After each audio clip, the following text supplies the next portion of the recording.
You know, the turnaround on the film was really quick. I mean, because they edited it through the filming. But it was not even a month from the time we wrapped to the time it was in the theaters.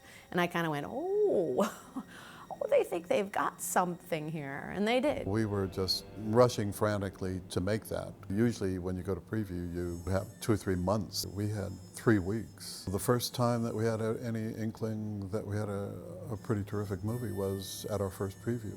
And I have this theory, that's not originally mine, but that you can only see something for the first time once, so I wanted to see it for the first time with an audience. No audience had seen the movie before. And we were a little nervous. We didn't know what the audience was going to think about it. The pacing of the movie is brilliant because it starts out really slow. For a movie nowadays, it starts out slow, but somehow he tells everybody, pay attention.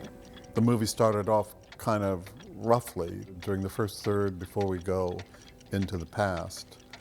Young people, young teenagers who were sitting in front of me were pretty restless and talking. I was getting a little agitated because people were disrespecting our movie, you know, why don't you be quiet and pay attention? He was leaning over to me and saying, I'm gonna slug those kids out if they don't shut up. And I said, Harry, I think you better move to another seat. That just lasted for a minute or two, and they settled down, and pretty soon we just had the most raucous experience. The people loved the movie.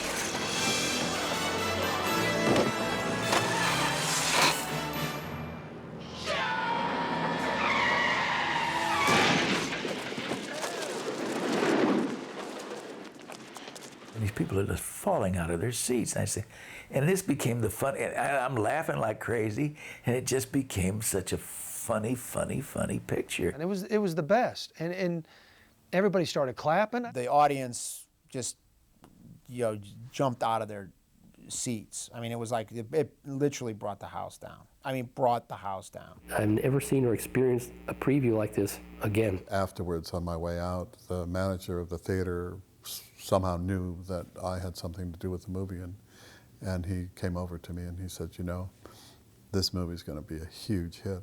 I think up until we had that first preview, we just thought, you know, we liked the movie. Do you know what I mean? And then all of a sudden, now, wow, well, the audience really liked the movie, and I guess this could really turn out to be something. But then I got very nervous. We had very successful screenings with I Want to Hold Your Hand and Used Cars. And nobody went to see them. So that just made things even more terrifying, because you always have this nagging feeling that, oh, you know, I made a good movie, but maybe nobody wants to see it. And I guess where we really realized it was the second weekend box office was bigger than the first weekend box office. Something that'll never happen again in the way movies are today. But at that point we said, okay, this movie's got legs, it's going to be around for a while. Is everything all right? Oh yeah. Everything is great.